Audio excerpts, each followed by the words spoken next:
کراچی میں لیاری کی لی مارکیٹ میں ایک اور عمارت لرزنے لگی۔ کچھ روز قبل گرنے والی عمارت کے ساتھ والی بلڈنگ کا ملبہ بھی گرنے لگا۔ رہائشیوں کے مطابق دیواروں میں دراڑیں آ چکی ہیں اور ملبہ گرنا شروع ہو چکا ہے۔ خطرے کے پیش نظر رہائشی سامان سمیٹ کر عمارت چھوڑنے لگے۔ علاقے میں خوف و ہراس کی فضا۔ کراچی ساؤتھ زون میں خستہ حال اور ناقابل رہائش عمارتوں کو گرانے کا عمل جاری۔ لیاری میں گرنے والی عمارت کے ساتھ والی بلڈنگ کو بھی گرایا جا رہا ہے۔ ابتدائی تخمینے کے مطابق مخدوش عمارتوں میں 450 افراد مقیم ہیں۔ ضلع انتظامیہ کی مدد سے اب تک 6 عمارتوں کی توڑ پھوڑ شروع کی جا چکی ہے، جبکہ 10 سے زائد عمارتوں کو خالی کرا لیا گیا۔ ساؤتھ زون میں مجموعی طور پر 51 انتہائی مخدوش عمارتیں موجود ہیں۔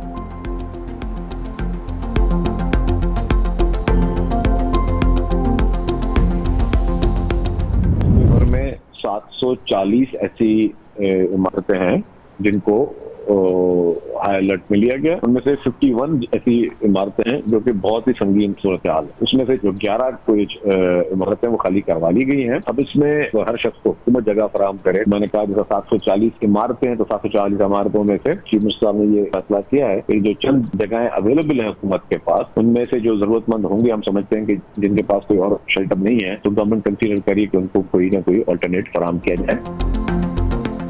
کراچی میں 51 مخدوش عمارتوں میں 11 کو خالی کرا لیا گیا۔ سینئر وزیر شرجیل میمن کہتے ہیں کہ تمام مکینوں کو رہائش دینا ممکن نہیں، کچھ خاندانوں کو عارضی رہائش دے سکتے ہیں۔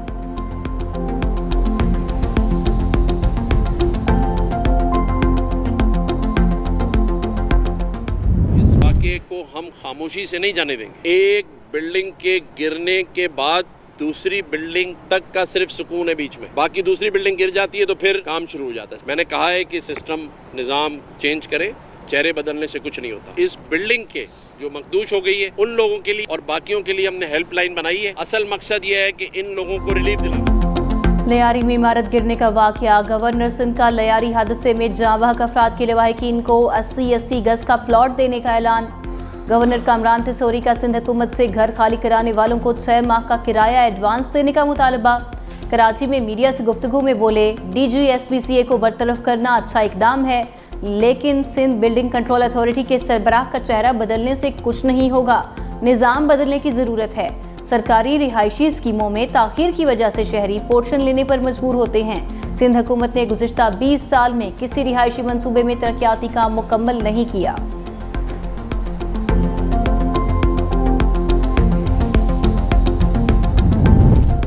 کراچی میں مخدوش عمارتیں خالی کرانے پر شہریوں کا شکوہ۔ کہتے ہیں کہ متبادل رہائش کا کوئی بندوبست نہیں کیا گیا، سر سے چھت گئی اور تحفظ کا احساس بھی چھن گیا۔ شہریوں کا متبادل رہائش کے بندوبست کا مطالبہ۔ بھارت آپریشن سندور کے دوران فوجی اہداف حاصل کرنے میں ناکام رہا۔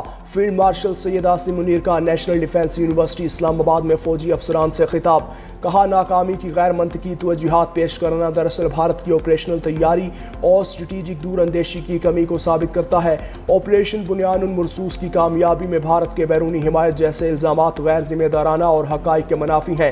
اس قسم کے بیانات بھارت کی آپریشن بنیان مرصوص میں پاکستان کی کامیابی کو تسلیم کرنے میں روایتی ہچکچاہٹ کی عکاسی ہے۔ فیلڈ مارشل عاصم منیر کی سرحد پار بیٹھے دشمن کو للکار۔ کہا، کسی بھی مہم جوئی کا فوری اور منہ توڑ جواب دیا جائے گا۔ پاکستان کے خود مختاری اور سالمیت کو نقصان پہنچانے کی کوشش یا اس کی خلاف ورزی کا بغیر کسی ہچکچاہٹ کے رد عمل دیں گے۔ ہماری آبادی کے مراکز، فوجی اڈوں، اقتصادی مراکز اور بندرگاہوں کو نشانہ بنانے کی کسی بھی کوشش کا شدید، گہرا، تکلیف دہ اور سوچ سے بڑھ کر زیادہ سخت جواب دیا جائے گا۔ پشاور کے کوچی بازار میں گھر میں آتی زدگی، 2 خواتین سمیت 4 افراد جاں بحق۔ آگ میں پھنسے 2 مرد اور 4 خواتین کو نکال لیا گیا۔ آگ بجھانے کے دوران 2 فائر فائٹرز کی حالت بھی غیر ہو گئی۔ ریسکیو حکام کے مطابق شارٹ سرکٹ کے باعث لگنے والی آگ پر قابو پا لیا گیا۔ جھلسنے والے 6 افراد کی حالت تشویشناک ہے، ہسپتال منتقل کر دیا۔ آگ بجھانے کے عمل میں 14 فائر وہیکلز اور 40 اہلکاروں نے حصہ لیا۔ وفاقی وزیر داخلہ محسن نقوی کی زیر صدارت کراچی زون میں ایف آئی اے کا اہم اجلاس حوالہ ہنڈی مافیا کے خلاف مؤثر کریک ڈاؤن کا حکم۔ وزیر داخلہ محسن نقوی کا بھکاریوں کو بیرون ملک بھجوانے والے ایجنٹ مافیا کی سرکوبی کا حکم۔ کہا حوالہ ہنڈی میں ملوث بڑے بڑے لوگوں پر ہاتھ ڈالا جائے۔ بھکاری مافیا پاکستان کے امیج کو خراب کر رہا ہے، ایجنٹس کے خلاف بلا امتیاز ایکشن نظر آنا چاہیے۔ بیرون ملک سے ڈی پورٹ ہو کر آنے والے بھکاریوں کی گرفتاری یقینی بنانے کی ہدایت۔ جعلی ادویات کے کاروبار کرنے والوں کے خلاف بھی کریک ڈاؤن کا حکم۔ 5000 سے زائد ڈالر بیرون ملک لے کر جانے والے مسافروں کے خلاف بھی گھیرا تنگ ہوگا۔ پیپلز پارٹی کی صوبہ بچاؤ مہم پر خیبر پختونخوا حکومت اور چیٹ کندوں پر اتر آئی۔ بلاول بھٹو کی کڑی تنقید۔ پی پی ڈیرہ اسماعیل خان کے ضلعی صدر کی گرفتاری کی مذمت، فوری رہائی کا مطالبہ کیا۔ کہا پیپلز پارٹی نے سانحہ اسنوات کا مقدمہ لڑا، اسی پاداش میں ہمارے جیالوں پر زمین تنگ کی جا رہی ہے۔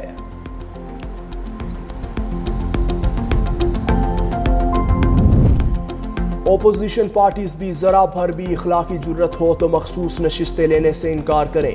بیرسٹر سیف کی مخصوص نشستوں سے متعلق بیان۔ کہا مخصوص نشستیں صرف پی ٹی آئی کا حق ہیں جنہیں عدالتی فیصلے نے نیلامی پر لگا دیا۔ جعلی حکومت نے پی ٹی آئی کے خاتمے کے لیے ہر حربہ استعمال کیا مگر ناکام رہی۔ امیر حیدر خان ہوتی کا مخصوص نشستیں نہ لینے کے حوالے سے بیان خوشائند ہے۔ فضل الرحمان کو بھی امیر حیدر ہوتی کی طرح اخلاقی جرت کا مظاہرہ کرنا چاہیے۔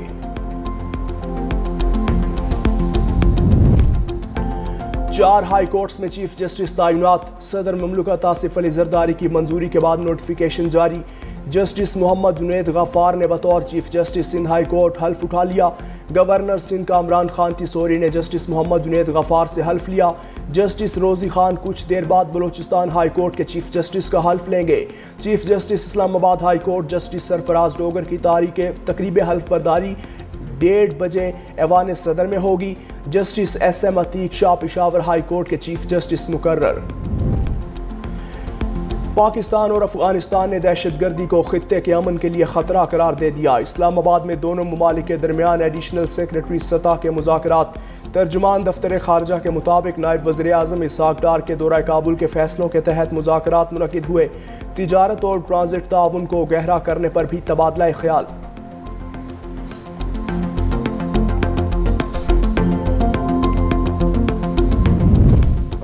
افغان سرزمین دہشت گردوں کو اور بلوچ شدت پسندوں کے لیے پناہ گاہ بنی ہوئی ہے۔ سلامتی کونسل میں مستقل مندوب عاصم افتخار کا اقوام متحدہ کی جنرل اسمبلی میں افغانستان کی صورتحال پر مباحثے کے دوران خطاب۔ کہا افغانستان میں امن و استحکام پاکستان کے لیے ناگزیر ہے۔ افغان عوام 40 سال سے جنگ، مداخلت اور دہشت گردی کا شکار رہے۔ طالبان کے اقتدار میں آنے کے بعد پہلی بار افغانستان میں جنگ کا خاتمہ ہوا۔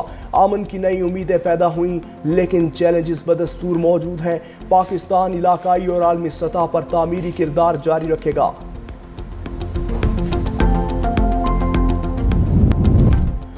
رحیم یار خان اور لاہور میں مبینہ مقابلوں میں 3 ڈاکو پار۔ رحیم یار خان میں سی سی ڈی اور ڈاکوؤں کے درمیان فائرنگ کا تبادلہ، 2 ڈاکو مارے گئے۔ ہلاک ڈاکوؤں کی شناخت نہ ہو سکی۔ ہلاک ڈاکوؤں سے پسٹل اور متعدد گولیاں برآمد۔ لاہور میں ڈاکوؤں کا سی سی ڈی سے مبینہ مقابلہ، 1 ڈاکو ساتھیوں کی فائرنگ سے ہلاک۔ ملزم کو سی سی ڈی اہلکار ریکوری کے لیے لے جا رہے تھے۔ راستے میں موجود زیر حراست ملزم کے ساتھی پولیس پر فائرنگ کے بعد ہلاک ڈاکو کی شناخت محمد خالد کے نام سے ہوئی۔ خوزدار میں زہری کے علاقے سلمانجو میں معمولی جھگڑے پر 2 افراد کو قتل کر دیا گیا۔ جاں بحق ہونے والوں میں عبدالحی اور خیر محمد شامل۔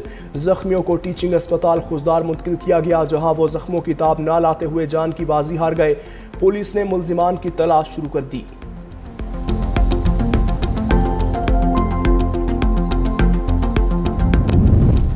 شمالی غزہ میں رات گئے فلسطینی مزاحمت کاروں کا اسرائیلی فوج پر حملہ، 5 اسرائیلی فوجی ہلاک، 14 زخمی اور 1 لاپتہ۔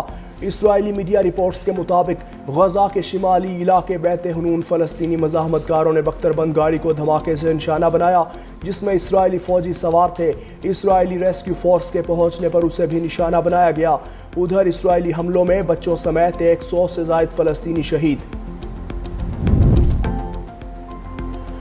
اسرائیل غزہ کے کچھ علاقے خالی کرنے پر آمادہ۔ اسرائیلی وزیر دفاع کا کہنا ہے کہ غزہ کا زیر قبضہ 75% حصے میں سے زیادہ تر خالی کر دیں گے، باقی 25% علاقے میں جنگ جاری رکھنا غیر ضروری ہوگا۔ کل کے بعد غزہ حماس کے بغیر ہوگا، غزہ میں حماس کے ساتھ 60 روزہ جنگ بندی ہو جائے گی۔